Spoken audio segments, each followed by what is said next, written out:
Hello, America. This is Eddie Marcus. Again, spokesman and advocate of basic human rights for all people. I'd like to talk with you this morning on an immoral America. Strange as it might seem, while lying in bed this morning, listening to the news report, I was reminded that the President of the United States had signed some particular legislation which indicates that food support would be taken from many, many, many people. And just to hear that caused me to cringe. It's almost like I couldn't breathe. So I recognized that I should take a moment to share with you the detrimental outcome of such an act. So you say that you're losing your food supply. This is the actions of an immoral government. Also, it is the action of an immoral leadership. And the question might come to mind is, what is the role of the preacher? It is, my friends, more specifically, is to keep the public connected to morality, to know of the original government of God, what it takes to maintain it, what happens when you lose it, and what it takes to get it back. I want to say to you that God is love. Morality is love. Feeding people is love. Taking food away is not love. In fact, we call that an immoral act. We often connect that to Satan or the devil. And any government or any leadership that permits such, we associate it with Satan, the devil. And having a president that would sign such a legislation, we associate that president with immorality, with Satan, with the devil. And those who would support such an action, we call agents, we call legions of Satan, of the devil. And so I must admit that I have called the president and all of those that support the president immoral. I've called them associated with Satan, the devil. But I must also say to you, ladies and gentlemen, that we must, by virtue of love, forgive such actions and those who cause it to be. That means we must forgive the President of the United States, and we must forgive those who support such action and the President of the United States. We truly must forgive them, for love can do no other. Now, forgiving them does not mean allowing them to continue what they're doing. No, anyone who expressed immorality and have been given an amount of power to do what they are doing, that power must be usurped. That power must be taken back from them. You see what we have, ladies and gentlemen, people who are not familiar with God's government, people who have not been taught morality. For the most part, the only thing that they have been able to cling to is immorality. And all of the nations, all of its people are responsible for this action. All of the nations, all of its people are responsible for this conduct. In other words, immorality rests on the shoulders of all we human beings. And That is, none of us are left out, because since the beginning of time, this is what we have been taught. And only when God, the almighty invisible God that you can't see, that you can't touch, that you cannot feel, chooses someone to reveal the power of God to, by doing for that person or those persons what no human being can do, who legitimizes the authority of that unseen power, who are now given the authority to go forward and speak truth to power. That is the role of the preacher. Now, they might go into different categories in different areas depending upon where the Almighty God, the parent, directs them to go. But whichever way they go, the message is love and commitment to God.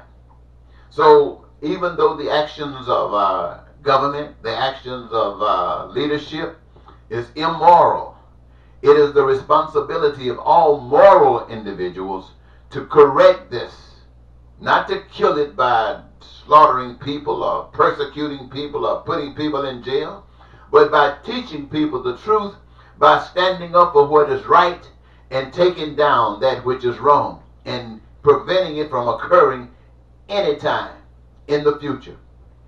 So when a preacher comes to you and tells you about God, tells you about the beginning of time and all of those people in history, it is only to be used to support the statements that we are giving currently.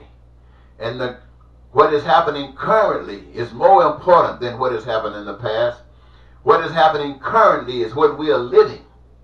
And if we want to substantiate whatever conduct of the present, then we might refer back to history. But no way should our efforts be continuously dwelling on history. For instance, if you go to a church today or Sunday, what you're probably going to hear is a story, a biblical story. You're going to hear people talking about it, explaining this and that. But will they tell you about the morality of love? Will they tell you about how important it is that God's government, for which that structure is supposed to be about, must be maintained at all times? That the suffering that we the people experience are the fruits of our lack of love. Is that happening to you?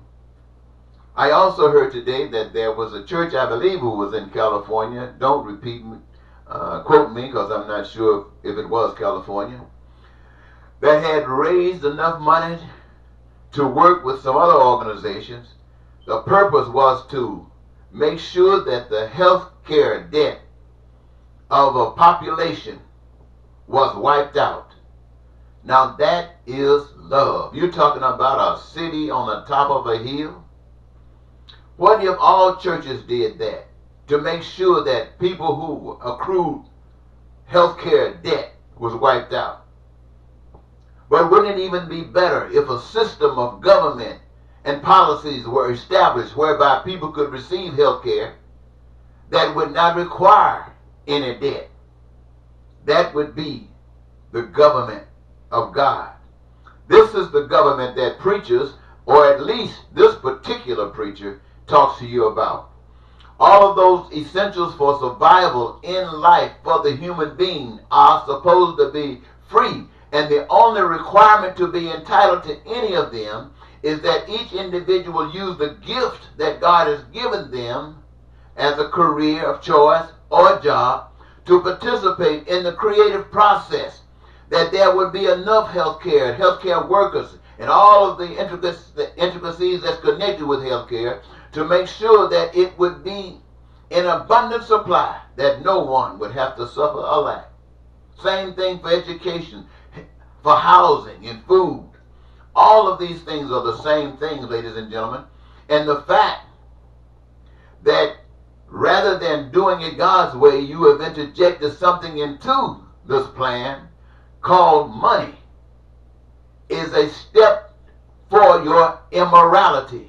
Rather than being conscious about the needs and the respect And the obligation we have for one another now is for the money.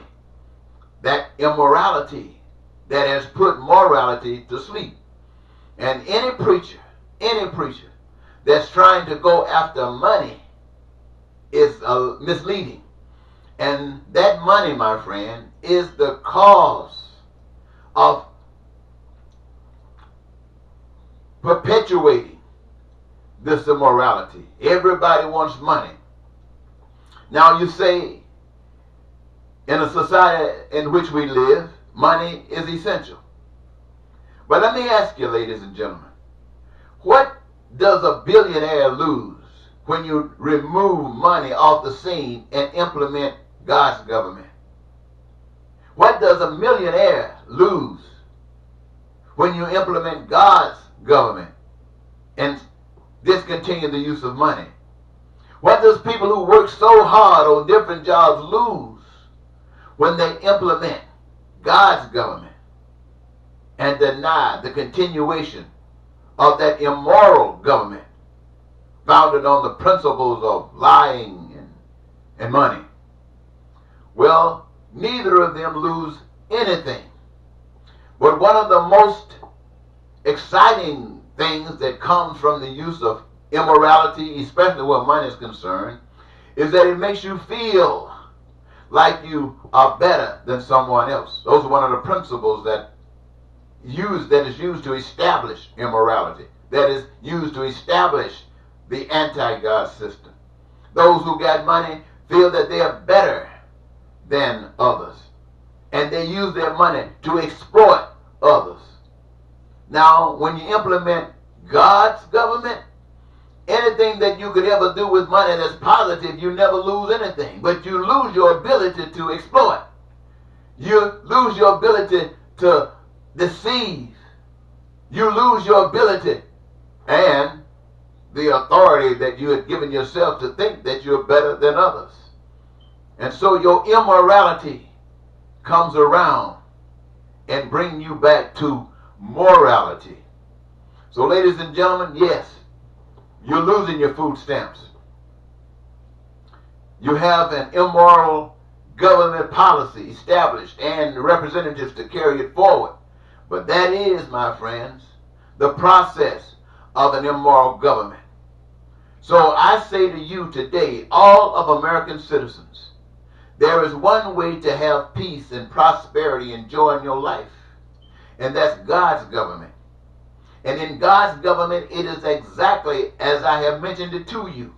All things belong to God, the earth and the fulfillment thereof, and all that dwell therein. And in following the principles of love, you will never have to suffer war, lying and cheating and stealing and killing and terror and snatching purses, stick-ups. You'll never have to experience any of that.